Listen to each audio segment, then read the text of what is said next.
Assistant director గా start అయింది బాబు గారితో బాబు గారి దగ్గర క్లాప్ అసిస్టెంట్ గా స్టార్ట్ చేశారు సినిమా.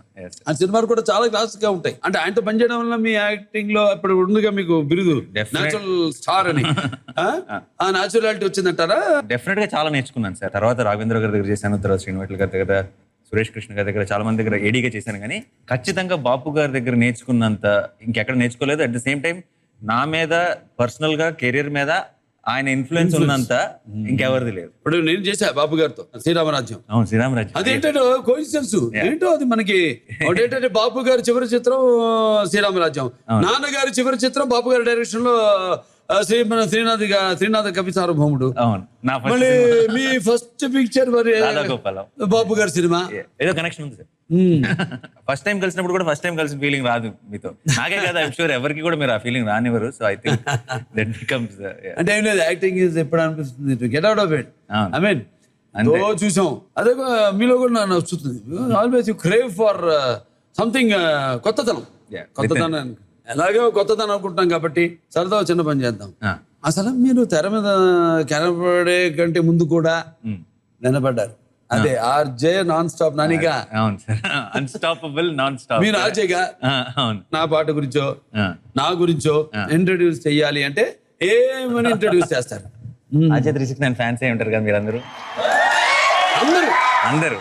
దాంట్లో హలో, మీరు వింటున్నారు non stop Nani. And next రాబోతున్న సాంగ్ ఏంటో చెప్పానంటే మీకు ఆల్రెడీ స్టేడియం నుంచి 6 బయటకు కొట్టిన ఫీలింగ్ ఆటోమేటిక్గా వచ్చేస్తుంది. ఎందుకంటే అది బాలకృష్ణ గారి సాంగ్. బాలకృష్ణ గారి సాంగ్ అంటే జనరల్లీ ఒక ఎనర్జీ ఉంటుంది. అయితే ఈ సాంగ్ సంగీత శ్రీనివాసరావు గారి డైరెక్షన్లో వచ్చిన ఆదిత్య 369లో సాంగ్ కాబట్టి ఇంకా ఇంకా కిక్ వస్తుంది ఈ సాంగ్.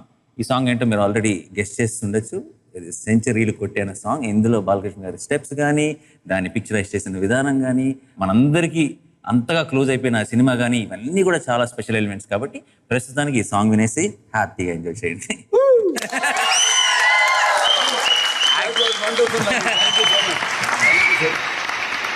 ఇంత ప్రాపర్ ఆర్జే లాగా ఎనర్జెటిక్ ఎప్పుడు చేయలేదు సార్. అప్పుడు actually I did a very bad job. Just part టైంకి వెళ్ళి జాయిన్ అయ్యాను. It was always movies.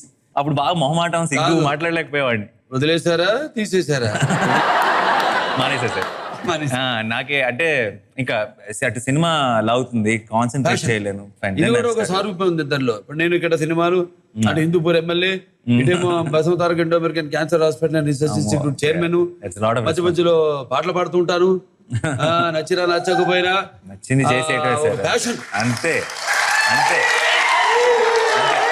నచ్చింది చేసేస్తే మ్యాజిక్ అయిపోతుంది. మీకు ఎప్పుడు 1% కూడా డౌట్ లేదు కదా? ఏదైనా నమ్మి చేస్తా. Conviction, passion, that's the most important. నా జనం మీద నమ్మకం, నా అభిమానుల మీద, నా ప్రేక్షక దేవుడి మీద. చిన్న రోల్, ఇంకోటి చిన్న రోల్ ప్లే చేద్దాం. ఎలాంటిది?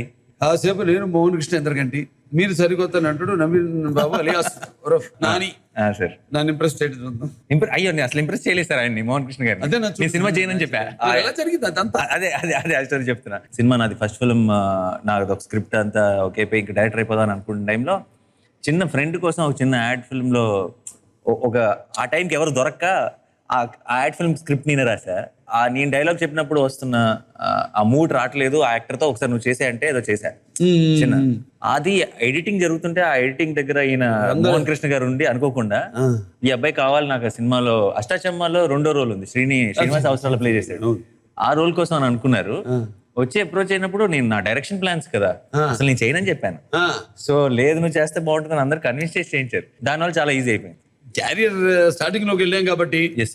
ఇంకో క్వశ్చన్, మీ ఫస్ట్ పిక్చర్ అష్టాచమ్మ కదా, బ్లాక్ బస్టర్ అయింది. సడన్ గా మీ చుట్టూ వాళ్ళందరూ మిమ్మల్ని గుర్తుపట్టు మిమ్మల్ని అభినందించడం చేస్తే ఎలా ఉండేది? ఎలా అనిపించేది మీకు? చాలా బాగా అనిపించేది సార్.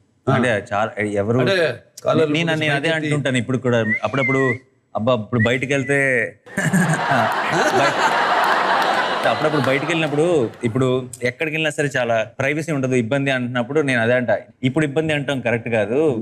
సినిమా బిగినింగ్ లో కెరీర్ స్టార్ట్ అయినప్పుడు ఎవరైనా గుర్తుపడితే బాగుండు అని కోరుకున్న రోజుల నుంచి తర్వాత బాగా పాపులర్ అయిపోయిన తర్వాత ఎక్కడికి వెళ్ళినా గుర్తుపడుతున్నారే అన్నది కంప్లైంట్ అవ్వకూడదు. ఏదైతే కోరుకున్నామో అదే దొరికినప్పుడు అది అదృష్టంగా ఫీల్ అవ్వాలి తప్పితే.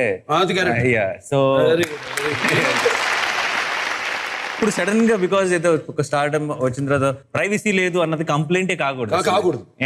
దీనికోసం కదా ప్రే చేస్తాం, దీనికోసం కదా ఇంత కష్టపడ్డాం. నాకు అందుకే నాన్నగారు నాగేశ్వరరావు నాకు ఎప్పుడు అవును అంత వాళ్ళని ఇన్స్పిరేషన్ గా తీసుకుంటారు.